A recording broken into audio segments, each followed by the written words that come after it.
Di masyarakat banyak mengatakan sunnah Rasul di malam Jumat berhubungan istri.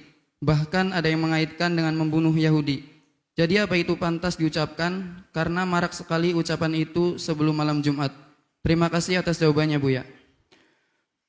Kalau ingin menisbatkan sesuatu kepada baginda Nabi, apalagi kepada sunnah, harus jelas dong. Kalau tidak masuk wilayah dusta kepada baginda Nabi.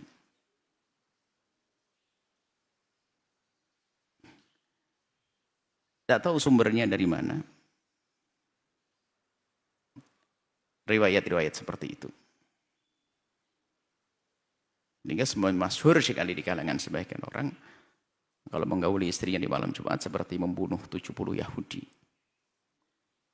Allah alam sumbernya dari mana. Hendaknya kita waspada. Karena kita akan bicara sunnah. Itu adalah hal. Kalau memang hubungan suami istri sendiri sudah sunnah, nggak usah pakai embel-embel begitu. Maka hubungan suami istri dianjurkan, menyenangkan istri adalah sebuah kewajiban bahkan. Tentunya dengan mufakat, dengan kesepakatan yang indah. Jangan biasa membawa riwayat-riwayat atau seperti itu. Tahu sumber dari mana. Tentunya ya dengan keterbatasan kami belum menemukan yang demikian itu. Karena itu waspada, kita jangan menukil yang demikian itu. Ada tanggung jawab, hati-hati. Harus kita, kalau kita menyampaikan tanggung jawab. Yang ada adalah riwayat benar, riwayat sahih adalah man ghassala waqtasala. Ghassala waqtasala. Maka ghassala waqtasala, maka itu mandi, ghassala itu membasuh. Sebagian riwayat adalah pakai ghassala. Sebagai penafsir makna ghassala itu apa? Ya menjadikan orang lain mandi. Maksudnya kalau seorang suami menjadikan istrinya mandi besar, kemudian dia mandi juga, ya, maka dia setiap langkahnya itu nanti besok ke sholat Jumat itu seperti mendapatkan seperti pahala 1 tahun. Loh, tapi ada lanjutannya. Ghassala atau ghassala waqtasala. Ada juga wabtakaro, pagi-pagi berangkat ke masjid. Ya. Wadana minal imam, mendekat ke imam. Jadi memang pengen sop pertama, bukan paling belakang itu. Yang di nomor 1 kan hanya hubungan suami istri, yang masjid yang enggak. Ini bagaimana? Jadi ada. Kemudian ada sunnah mandi janabah.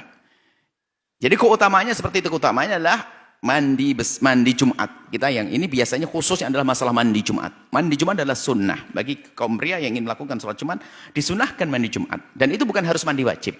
Ada sebagian yang karena dia berhubungan suami istri, ya mandi wajib. Ada sebagian nafsiri adalah menjadikan istrinya juga ikut mandi, maka dia menjadi wajib karena janabah. Tapi bukan tadi riwayat, wallahu a'lam. Akan tapi kami ingin mengajak semuanya agar waspada dan hati-hati. Kalau sudah dinisbatkan kepada syariat, kepada sunnah Nabi, syariat sunnah Nabi, apalagi kalau sunnah Nabi, harus ada betul-betul sandarannya jelas, karena kita khawatir masuk kepada dusta atas nama baginda Nabi SAW. Man kadzaba alayya muta'ammidan falyatabawwa maq'adahu minan nar. Jadi hendaknya kita harus menjaga yang demikian itu. Jangan sampai jadi bahan guyonan urusan-urusan dengan kesunahan. Baik. Itu yang kami ketahui. Kalaupun ternyata suatu ketika ada orang memberitahu kepada kami dengan hujah yang jelas, Masya Allah, halan wassalan, kita senang. Tapi selama ini apa? Pengetahuan kami sampai di sini sehingga kami pun juga tidak berani membawa cerita semacam itu, karena sepengetahuan kami adalah tidak ada yang seperti itu. Maka dari itu ya kami tidak akan membawa untuk cerita-cerita. Tidak pernah dalam bahas hubungan suami istri keutamaannya adalah begini-begini, tidak pernah kami menyampaikan. Karena kita ada tanggung jawab di hadapan Allah. Dan hendaknya memang begitulah. Kita tidak akan berucap kecuali sudah sadar bahwasanya itu ada dasar ilmunya. Bukan hanya sekedar kita mau ngomong di gardu lalu kita bawa begitu, atau lagi kumpul dengan kawan ngomong lalu dibawa. Enggak, ilmu ada dong. Ada aturannya. Ini jadi wallah alam dari mana itu kisah, di mana disebutkannya. Kalau ada kisah orang, misalnya seorang ustadz membuat cerita, ya kita tanya dari mana sumbernya. Jangannya sumbernya sama dengan sumber kita. Sumber yang belum jelas tadi. Jadi jangan sampai hanya kita nukil-nukil. Apalagi di saat dinisbatkan kepada Rasulullah, sunnah Rasulullah. Nggak main-main. Kalau Anda ingin menghubungkan suami istri, hubungan saja. Itu istri kok halal. Tanpa harus membawa yang lain-lain.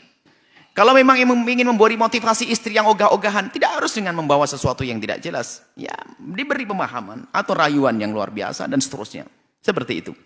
Jadi, mungkin harus kita hindari hal-hal atau kalimat-kalimat semacam itu. Khawatir kita nanti masuk dalam wilayah berdusta atas nama baginda Nabi SAW. Wallahu a'lam bishawab.